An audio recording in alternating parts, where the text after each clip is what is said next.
Hello everyone, this is Dikshansh welcoming you to Dikshansh EduTech. Today I am going to take English of class 10 and the name of the lesson is Dust of Snow. This is a beautiful poem written by Robert Frost. As you very well know that Robert Frost is known as a nature poet and he has written very beautifully in a natural way. So let's move towards this poem, and first of all I would like to give a brief introduction of Robert Frost. Then I will give a brief introduction of the poem, then I will teach the poem in detail.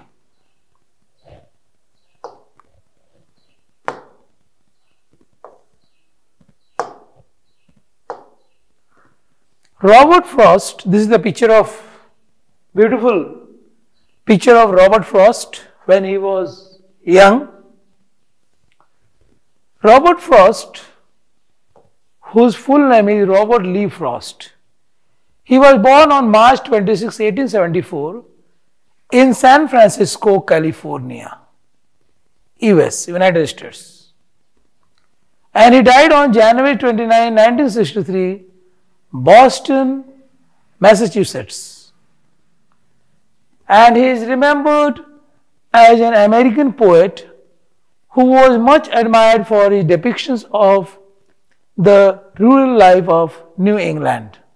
So, Robert Frost has tried to depict, or he has depicted, I must say, the rural life of people in New England. His command of American colloquial speech and his realistic verse portraying ordinary people in everyday situations. And Robert Frost has a good command over American colloquial speech, means local American language, that is called American colloquial speech. And he has tried to portray the real pictures of ordinary people in everyday life, everyday situations. His verse, the lines of the poem and the verses, they portray the real picture of ordinary people, common people in everyday life. So this is what is said about Robert Frost. Next. Introduction of the poem. Now let's go towards the introduction of the poem. Dust of Snow is a beautiful short poem written by Robert Frost. So Dust of Snow जो है एक बहुत ही सुंदर कविता है जिसको Robert Frost ने लिखा है, और ये इतना सुंदर कविता है कि इतना सुंदर एक छोटा सा कविता है, बहुत ही छोटा कविता है जिसका बहुत ही वाइड मीनिंग है, which has a very comprehensive meaning, very deep meaning. So this poem gives us a true message to us how we should live our life. This poem Dust of Snow is related to the beautiful moments of life of people. People sometimes they undergo through certain situations where they have to live in grief or sorrow. This poem tells that even a simple moment has a large significance. यह कविता यह दर्शाता है कि हमारी जिंदगी में कभी भी एक साधारण सा पल भी आ जाए, साधारण सा पल आ जाए, उसका भी एक बहुत बड़ा वैल्यू होता है, बहुत इंपॉर्टेंस होता है, बहुत महत्व होता है. एक साधारण सा पल का बहुत महत्व होता है हमारी जिंदगी में. The poet has mentioned crow and hemlock tree in this poem. और कवि ने इस कविता में क्रो के बारे में चर्चा किया है और हेमलॉक ट्री के बारे में. हेमलॉक ट्री एक प्रकार का पॉइजनस एक पौधा है जिसको हिंदी में कहते हैं धतूरे का पौधा, और खास करके क्रो और हेमलॉक ट्री दोनों ये बैड ओमेंस से रिलेटेड रहते हैं. दे सिग्निफाई बैड ओमेंस, ये अशुभ माने जाते हैं, इसको शुभ नहीं माना जाता है. जहां क्रो और हेमलॉक ट्री की हम बात करते हैं, Crow signifies his depressive and sorrowful mood, and hemlock tree is a poisonous tree. मैं पहले ही बोल चुका हूं कि क्रो क्या करता है, क्रो क्या दर्शाता है, ये कवि का डिप्रेसिव एंड सॉरोफुल मूड को दर्शाता है. कवि का बहुत ही माने दुखी रहता है, कवि बहुत डिप्रेशन में रहता है, उसी को दर्शाता है क्रो. और हेमलॉक ट्री क्या है, एक पॉइजनस ट्री है. तो क्या असर होता है हेमलॉक ट्री से, वो भी यहां दर्शाया गया है कि हेमलॉक ट्री तो माना जाता है बैड ओमेन, ये अच्छा चीज नहीं माना जाता है, लेकिन क्या होता है कवि के साथ आगे देखते हैं.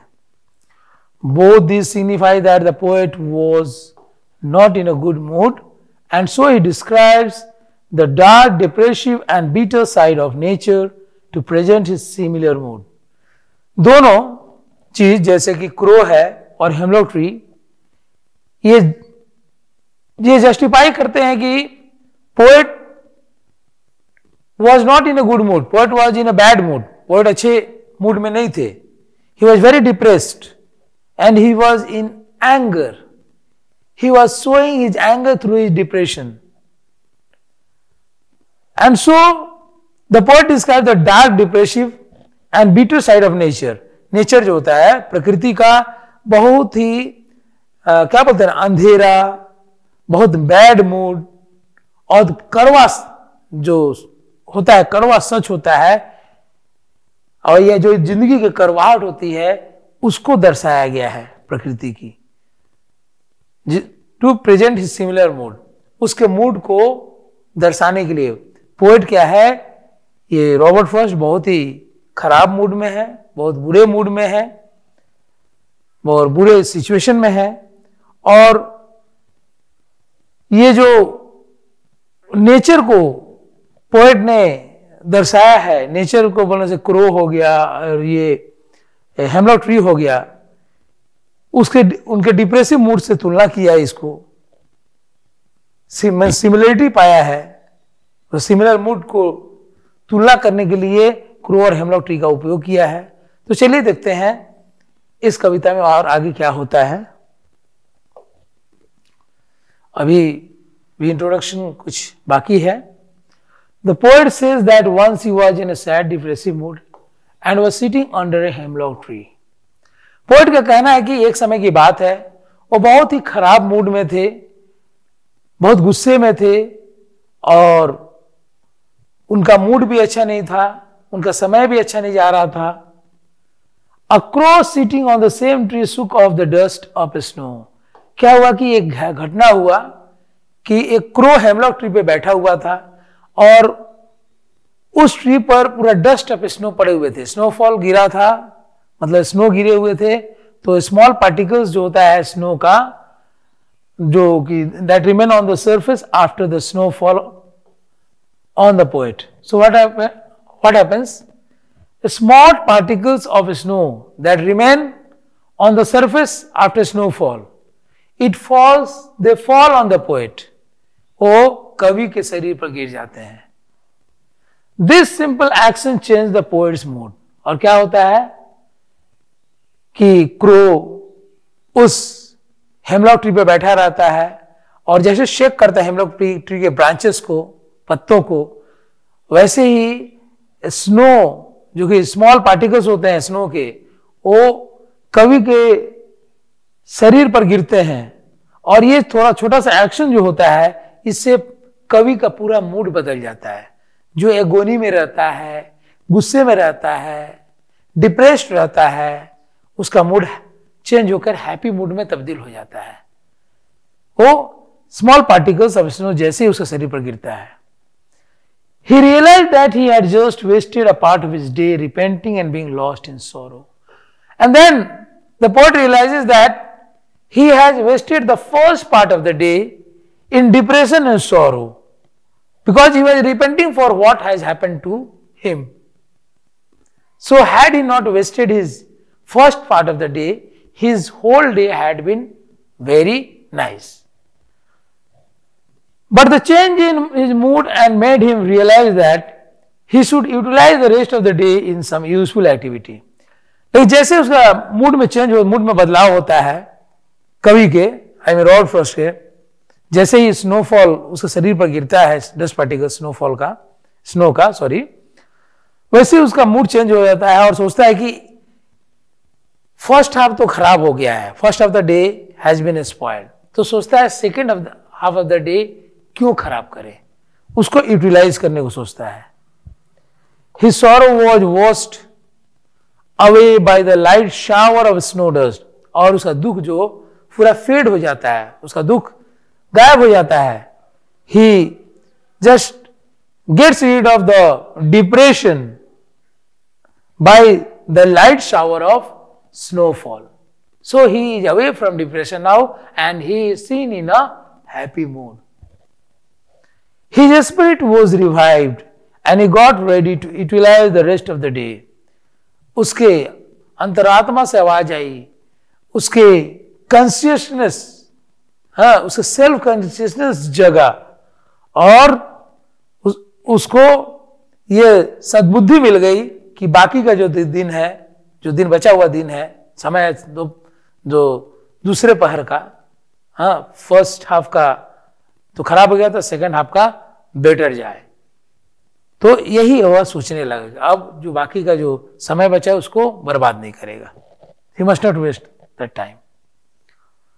So see, here the poet is standing under a hemlock tree, and how the crow shakes the hemlock tree and the dust of snow particles falls upon the body of the poet. First, where it falls, it's not mentioned, it falls on the head but it falls on the body. Body means it may be on the head or on the shoulders, okay, on the hand. So now I will read out the poem and explain to you.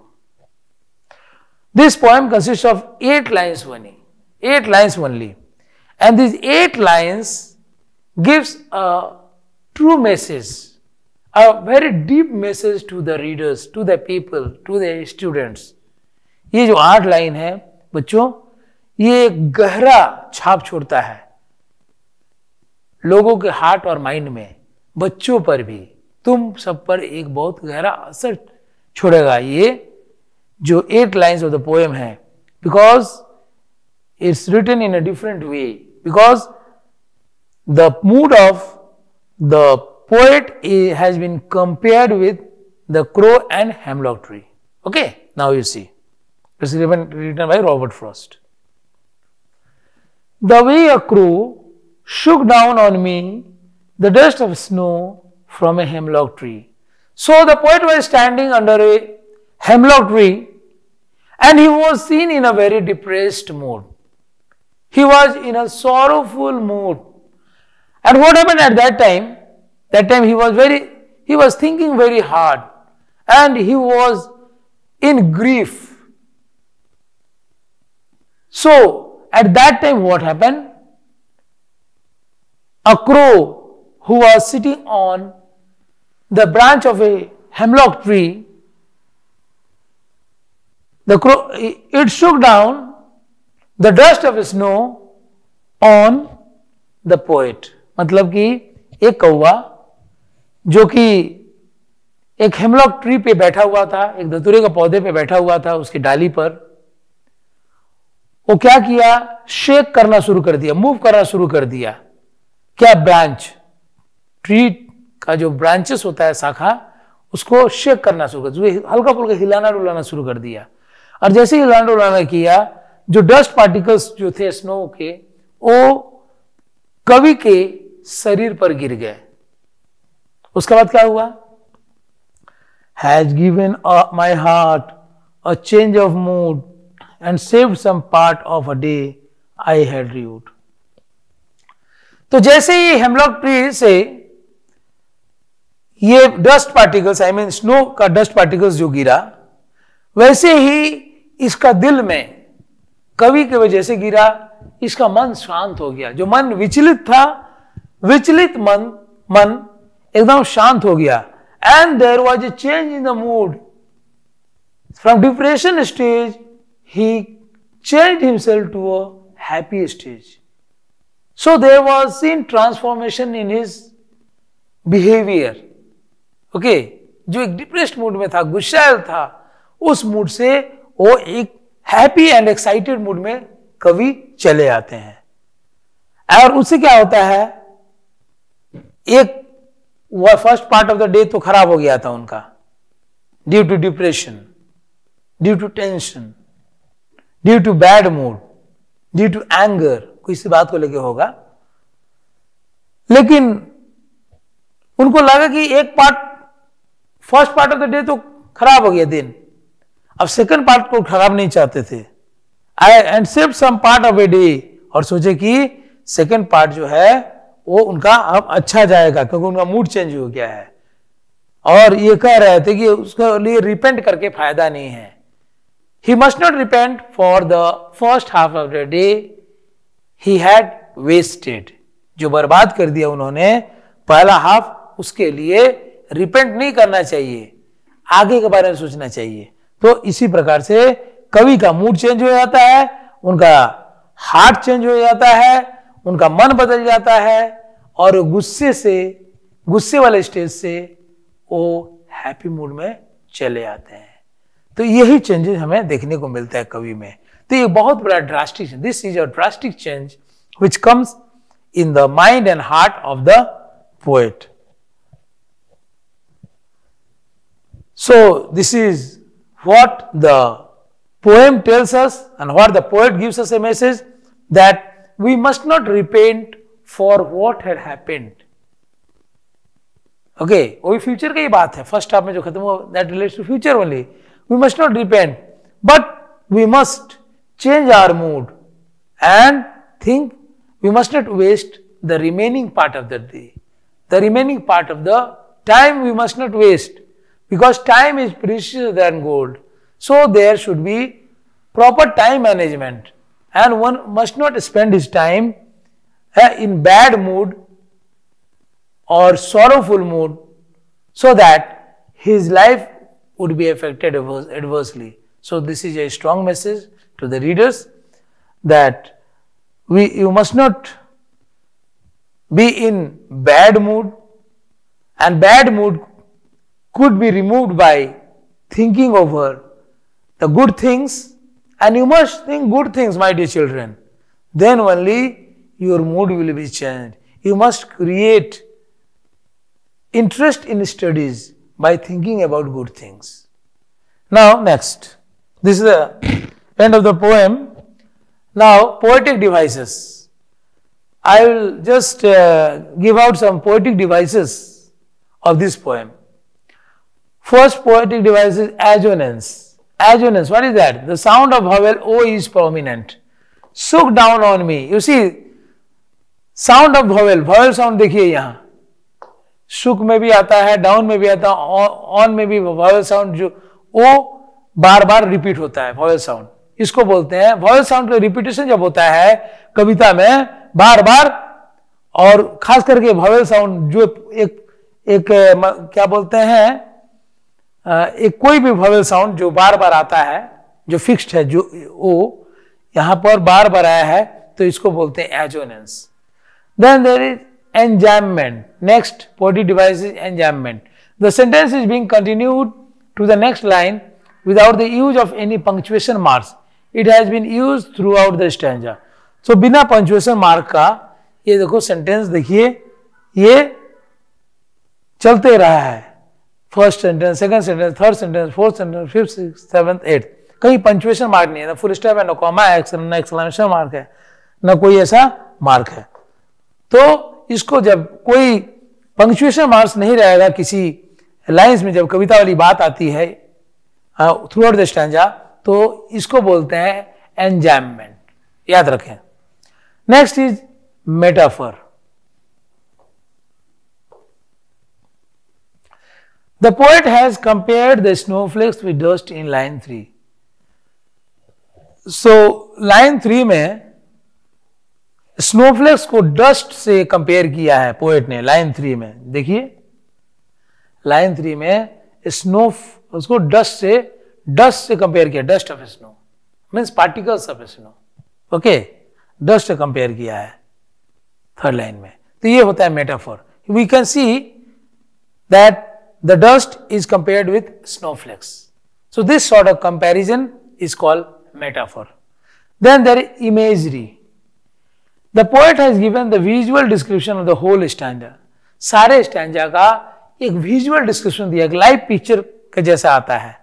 तो ये क्या है? Imagery. Then there is rhyming scheme. Rhyming scheme is A B C D C D. Okay, this is the rhyming scheme. You can see crow, the way a crow swooped down on me, A B C A B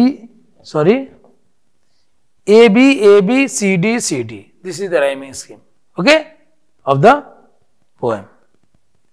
Contrast. We can see some contrast in the poem. The poet has used two words, crow and snow, to show contrast. Contrast दिखाने के लिए दो शब्दों का use किया है, crow और snow. The crow stands for something dark and doomy, while the snow stands for something light and pure. तो crow किसके लिए आता है? कोई चीज डार्क एंड डूमी, मतलब बुरा चीज हो गया, डार्क एंड डूमी. और जो स्नो होता है ये लाइट के लिए आ गया, प्रकाश के लिए, और कोई प्योर चीज के लिए. Now you see alliteration. Alliteration is also a poetic device. Occurrence of same letter at the beginning of closely connected words. Same letter शुरुआत में यूज होता है beginning of closely connected words के साथ.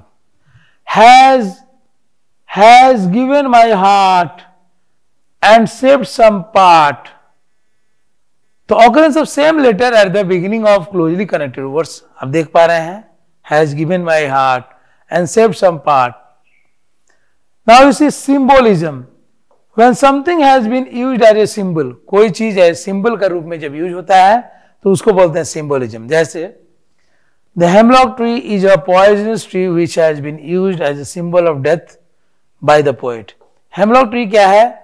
एक poisonous tree है, जहरीला पौधा है जिसको सिंबल ऑफ डेथ का रूप में यूज किया गया है पोएट द्वारा. The crow has been used as a symbol of something inauspicious or something which can worsen a person's mood, as the crow is often regarded as the ugliest of all animals. तो crow क्या है? ये inauspicious चीज के लिए, बहुत ही मतलब अशुभ चीज के लिए इसका यूज हुआ है, इसका अशुभ से कंपेयर किया गया है, और something which can worsen a person's mood, और जो कि कुछ ऐसा चीज होता है जो क्रोज को सब कंपेयर किया गया है जैसे कि किसी व्यक्ति के मूड को भी खराब कर देगा. क्रो की अगर बात की जाए, as the crow is regarded as the ugliest of all animals, क्योंकि क्रो को सभी जानवर, सभी पक्षियों में सबसे कुरूप माना जाता है, क्रो को, कौवे को. इसलिए crow stands for bad omens. Okay, अशुभ चीजों के लिए ये क्रो आता है. Next. So we have come to the end of this lesson, this beautiful poem. So I will come with a new topic in the next class. Till then, bye bye, see you.